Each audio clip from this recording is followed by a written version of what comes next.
Do me a favor, read, set your stopwatch for 14 and a half minutes. Okay. All right, so let's take a look at this ball as it sits right there. What do we know about the forces acting on this ball? Right now. What do we know about it? How do we start our analysis all the time? Sam? Well, they're not accelerating, so the sum of the forces equals 0. If the acceleration of an object, anywhere, anytime, no matter what, if the acceleration is equal to 0, then the sum of the forces must be equal to 0. Now, how do we get an acceleration that is equal to 0, right? The object is either at rest or what? Constant speed. Good.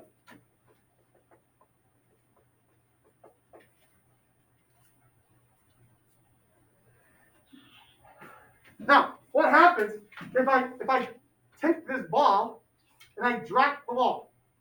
What do we know about the ball? What's that black and yellow wiffle ball doing if I drop it? It's accelerating. So if the acceleration of an object is not equal to 0, meaning that the object is accelerating, then what do we know about the sum of the forces? They equal what? Equals mass times acceleration. And that's Newton's second law. And for quite some time now, we've established those two situations, defining the motion of an object. Well, really, these two things define the straight line motion of an object or the lack of motion of an object. So anytime we see an object at rest, we know that the acceleration equals 0, right? And that the sum of the forces is equal to 0. And anytime we see something at a constant speed, we know the same thing. Anytime we see an object that has an acceleration, right? Acceleration is equal to 0, so the object is accelerating, then the sum of the forces is equal to m times n. Now there's that key idea, right? Acceleration. Well, what is an acceleration? Lily, what's an acceleration? Change in velocity. An acceleration is a change in velocity. And a velocity entails two things. How fast is an object going, and what? What's its direction? Up until this point, anytime we see this idea of acceleration, we have focused on the how fast part. Because numerically, this acceleration is a change in velocity over a change in time. It's the rate of change of velocity. And we've been focused on, hey, an object's going 3 meters per second, and then all of a sudden it's going 7 meters per second. It's got a change in velocity of 4 meters per second. We've been focused on that number. And we've been focused on a linear acceleration. Well, today, our 4 goals have to do with circular motion. And our tweak, or our idea of acceleration, has to change a little bit. So up until this point, we've only had 2 scenarios. Well, guess what? And our key words have been at rest, constant speed, or accelerating. We got a new key word. Anytime you see the word circle, that's a key word. Just like accelerating is, just like constant speed, just like accelerate, or just like at rest is. Circle is a key word. And our 4 goals for today are to understand the idea of sum of the forces equals 0, to understand the direction of the velocity vector, force vector, and acceleration vector in circular motion. So now, let's go back to our idea of inertia and acceleration in order to fully understand what's going on.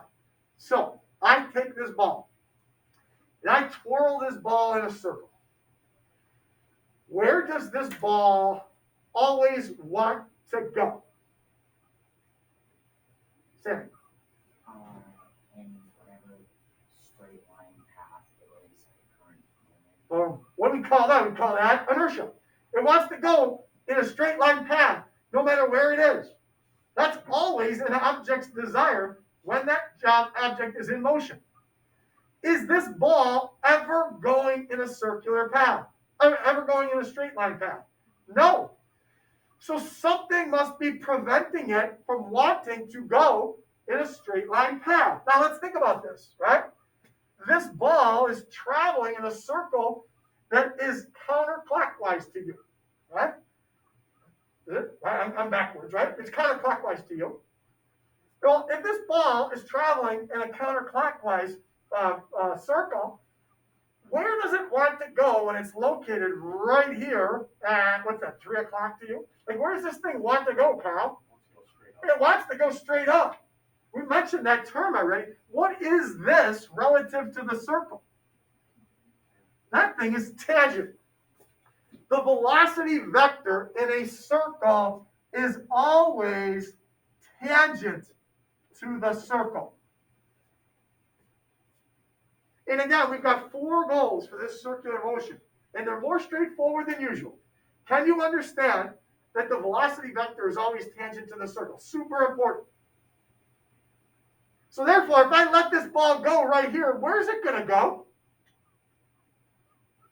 Whoop. It's going to go up towards the ceiling. If I let this thing go up at the top, where's it going? Yeah, it's going to that side of the room. And if I let it go over here at 9 o'clock, where's it going? It's going straight down. And if I let it go down here at the bottom, it's going off in that direction. So if I'm trying to hit a target over there, I might want to let it go down here at the bottom because it's going over into that direction. So the velocity vector for circular motion is always tangent to the circle. If the ball moves over to this direction, we got a new tangent. The velocity vector is down there. How many different tangent vectors are there? An infinite amount. Every single time that tangent vector is changing. Whoa, what does that mean? That means the velocity vector is always different or changing. And what do we call a changing velocity? An acceleration. So here's a super big key. If I twirl this ball around the circle, right, at a relatively constant speed, like this is meant to be a constant speed, the ball is actually constantly accelerating, even though the speed is staying the same. Why is it constantly accelerating? Because what's changing? Its direction is changing. And remember, velocity's got 2 things associated with it. It's got speed and it's got direction. All right? So there, we've established that we've got this ball that's traveling at a velocity that is always tangent to the circle. What's preventing the ball from going in that straight line? The tension. Boom. The tension in the string is preventing the ball from going in a straight line. Well, what direction is the tension acting? If I stop the ball right here, where's the tension pulling this thing? To your left. It's that way. If I stop it right here, where's the tension pulling it? Down. If I stop it over here, where's the tension pulling it? This way. All right? Now, it's a little bit more complicated if I'm dealing with a vertical circle. So I'm going to switch for a second, and I'm going to make this circle horizontal. Now, the problem is I can't draw a horizontal circle on the board because it doesn't work. Right? But if I got this ball moving in a circle, where does the ball always want to go? Where's the ball always want to go? In a straight line. Right? What's preventing it from going in a straight line? Tension in the string. And where's the tension in the string constantly pulling it? Towards where? The middle, the center of the circle. The string is preventing the ball from going in a straight line. It is constantly pulling towards the center of the circle. So we have a force vector that is pulling this thing towards the center of the circle.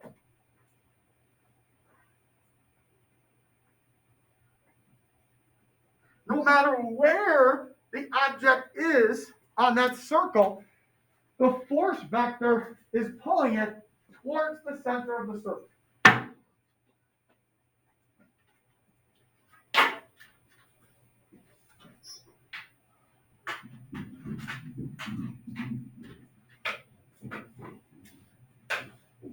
Now, anytime we have circular motion,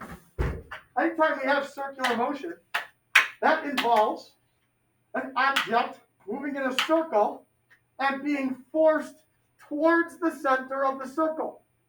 So in other words, if I've got this bowling ball here, and I want the bowling ball to move in a circle, where does my stick have to force the bowling ball? From the outside and pushing it towards the center of the circle. No matter what the circle is, something has to push it towards the center of the circle. So now my stick is exerting the force that's acting towards the center of the circle. I remove my stick and my foot can push this thing towards the center of the circle. If I had a really strong string, I could attach a string to the bowling ball and I move that in a circle and now the string puts the thing in a circle. Lots of different things can exert this force towards the center of the circle. If a force is keeping an object in the circle, it's got a new classification for itself. There's a new term for that. All of those forces are acting as a centripetal force. But really, a centripetal force is not a new force. It's already existing forces that we've talked about that are acting with a different job. Right? Like in other words, hey, what's holding this ball up? The tension in the string, right? We've been talking about that. What's keeping the ball in the circle? Tension in the string. It's just that the string's tension is now acting with a new job. What's the new job? It's acting as a centripetal force. Is centripetal force keeping this ball in the circle? I say no. What's keeping the ball in the circle? Tension in the string. It's acting as a centripetal force. Can we have tension that doesn't act as a centripetal force? 100%. Now, what do forces cause? Erica? They cause accelerations. And if I exert a force towards Rachel, then the ball accelerates towards Rachel. And if I exert a force towards this side of the room, then the ball accelerates towards that side of the room.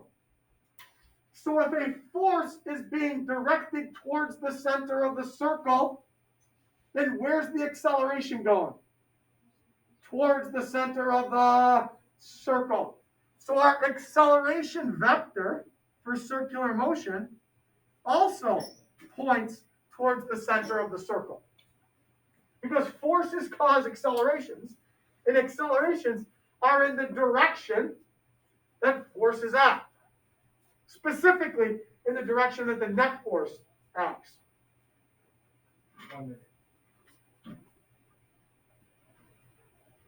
Now, guess what we call this acceleration? If a centripetal force causes the acceleration, then it's called a centripetal acceleration.